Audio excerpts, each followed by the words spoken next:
I am Skirk, disciple of Sirtologi, the Foul. You've proven your strength to me along your journey, and earned the right to speak to me as an equal.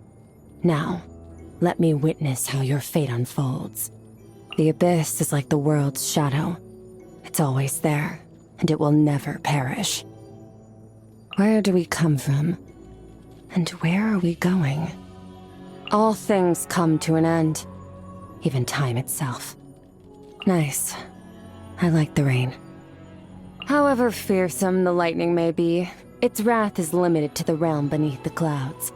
The high heavens above remain clear. They say that at absolute zero, everything falls completely still. Compared to that, this is nothing. The wind sweeps away everything that clouds our vision. Sleep well? Looks like you're back to peak condition. Let's prepare to depart. High noon isn't a good time for sword practice, so I usually spend these hours in meditation. While hard work is essential, reflection and review are also important to keep you from straying off course. Oh, nighttime already. Time moves so quickly in the outside world. It's all the more important to cherish it.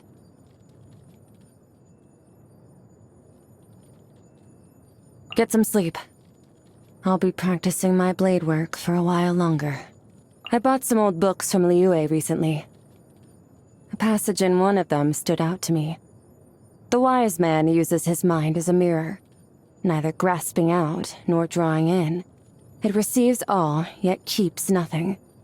In this way, he triumphs over all things, and they can render him no harm. That's a very enlightened state of mind. At first, I assumed it must have been penned by some renowned martial arts master. But after reading further, it turned out that he was just an ordinary traveler. People surprise me with what they're capable of sometimes. Suppose that's what they mean when they talk about hidden strengths. Come rain or shine, victory or defeat, I practice the blade whether I'm in the mood for it or not. Only those with true strength can bend fate to their will. If you ever want to hone your skills, I can take you to the Abyss. You won't be disturbed there, and time will pass at a slower pace. It's an economical way to train. Perhaps you're right. Maybe it will take everyone working together to bring order to the universe. But I can't afford to place my hopes on other people. I have to go a step beyond that, and show them that there really is a way we can get there. Master taught me how to wield the power of the Abyss, and from surviving Conrian research, I learned how to channel that power and make it mimic the elemental energy of Tevat. The fact that you and I don't need a vision to use the elements implies that our aspirations do not require the approval of the gods. Master tells me he first trained in the traditional black serpent blade work of Conria, but by the time he took me on, his style incorporated many techniques from other sources. That is what it means to be a true martial artist. Constantly learning and adapting, always testing and overcoming your limits. Otherwise, you will stagnate. During my journey through the stars, I came across a species with completely inverted sensory perception. They'd use ice to warm themselves up and cool down by the fire. They'd be sweating buckets inside a cold, dark cave, but shiver uncontrollably under the blazing sun.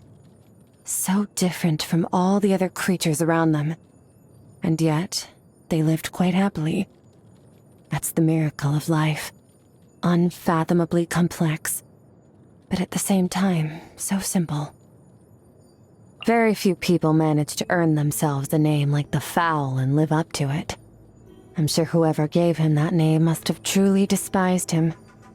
Master's certainly done his fair share of disgraceful things. And the fact that he's a former knight who turned his back on the chivalric code doesn't exactly make things any better. And yet, plenty of people still choose to follow him. They're drawn to his strength, composure, and confidence. And the fact that he's candid with everyone, regardless of their background. He's not driven by emotion. He's on a mission to become a version of himself that is complete and perfected. That's why he's as powerful as he is. It's also why he's so dangerous. As the sustainer of the world's borders, she tolerates my presence. But she did make me promise not to interfere too much with this world's affairs. That was fine by me, but I had to know the reason why. She said many ecologists find it emotionally overwhelming when they observe the animal kingdom and see the predators hunting and the prey fleeing. But they'll never interfere in the process. Instead, they allow the laws of nature to take precedence over their own emotions. In her own words, some call this being a callous observer, but I think it's merciful at the same time. On one of the times that we met, she urged me to listen to the voice of my heart and learn how to enjoy my present life. She was being sincere and showing she cared, and for that, I ought to thank her. At one time, he was Master's rival. At another, they were best friends, apparently.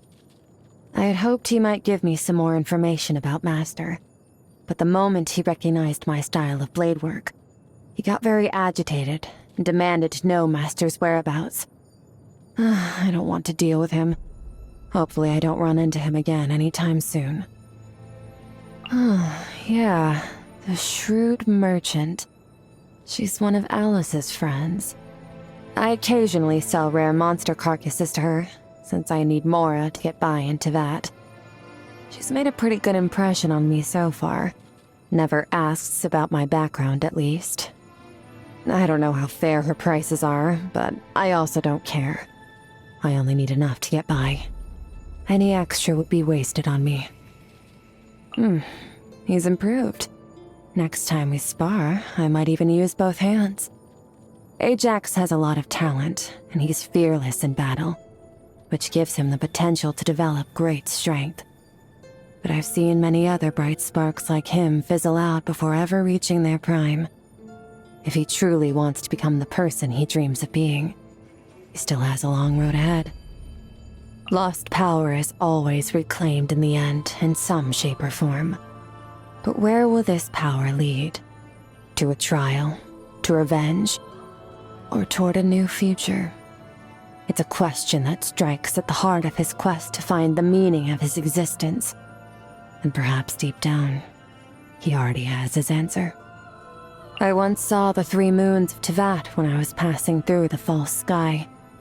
2 are utterly destroyed, their lifeless remains drifting aimlessly through space.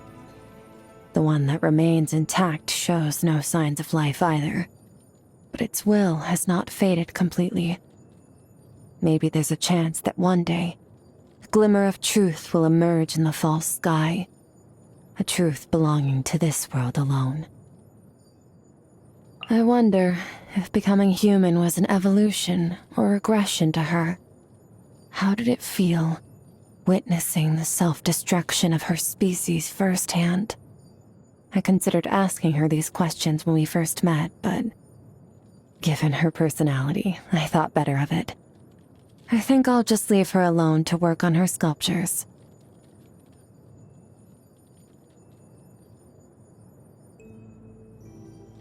I spend most of my time training in the Abyss. There's little that deserves my attention on the outside. You've got nothing to worry about with me, though. I mean this world no harm. The worst part about training for long periods is managing the physical pain and fatigue. You can use abyssal power to help ease muscle strain, but that's physically draining too. So I learned a few stretching exercises instead. They're surprisingly effective. If you find yourself having the same issues, I can teach them to you. I met a bard once when I was exploring Mondstadt. He taught me how to play music, and dragged me to the tavern to drink with him. I quickly adapted to the feeling of inebriation, and felt completely fine, even as we drank more over the next few days. That bard, though. At some point, I noticed he'd passed out cold in his chair, so I ended up having to pay his bill. Once in a while, I find myself gazing up at the stars. I know it's just a false sky, but I can sense that the Creator had a romantic vision of the cosmos. Faced with the unfathomable vastness of time and space, humanity looks to history books to preserve a piece of themselves for the ages. And I think the creator of this sky shared the same desire. To capture a fleeting moment of the universe and make it last forever. I never got the chance to learn how to play an instrument from my parents before they died. The one thing I do remember my dad teaching me was that the key to unlock your playing is to lose yourself in the music. After I got to Teyvat, I bought a bunch of different instruments to practice with. But every time I got lost in the music, I'd forget my own strength. Ended up destroying quite a few instruments that way. After that, I figured I might as well build my own, since I clearly needed something more robust. So, I gathered some strong materials and built a few instruments from memory. Oh, here.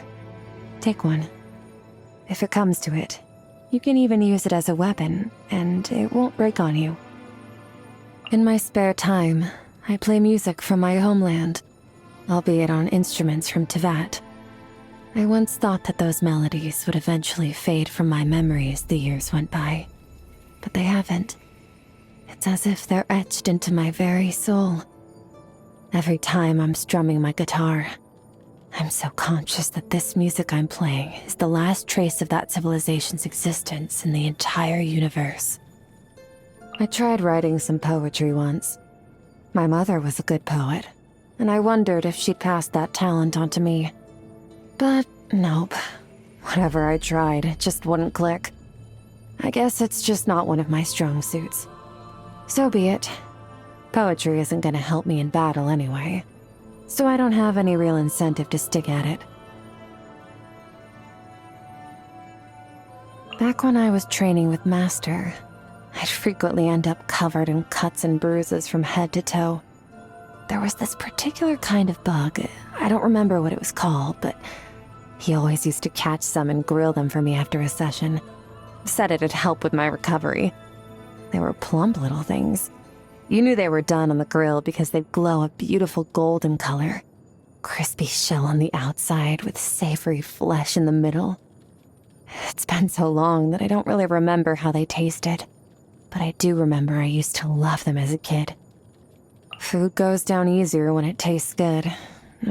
But even when it doesn't, it's still edible. Just don't let anything go to waste. Not bad. It's okay. Ugh, waste of ingredients. Next time, I'm cooking. Happy birthday. I know some people like to throw a huge party, while others prefer a quieter affair. I don't know which kind of person you are, but for me, birthdays are a time to reflect on the past year. Sometimes with pride in my progress, other times with profound regret. It's probably best not to ascribe so much meaning to birthdays after all. Each place has its own festivals for celebrating the land, one's ancestors, friendship. But your birthday is the one day of the year that is meant just for you. Okay, speech over. Once again, I wish you a happy birthday, and I hope you keep growing into the person you aspire to become. Is that it? An improvement, but it's still not enough for me. Strength. There was once a time when I neither possessed nor sought it, but now it's in the palm of my hand. I'm never letting go.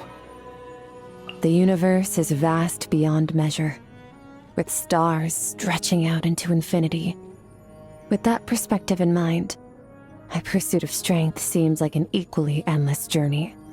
So, while I will never stop moving forward, I do try to set milestones for myself along the way.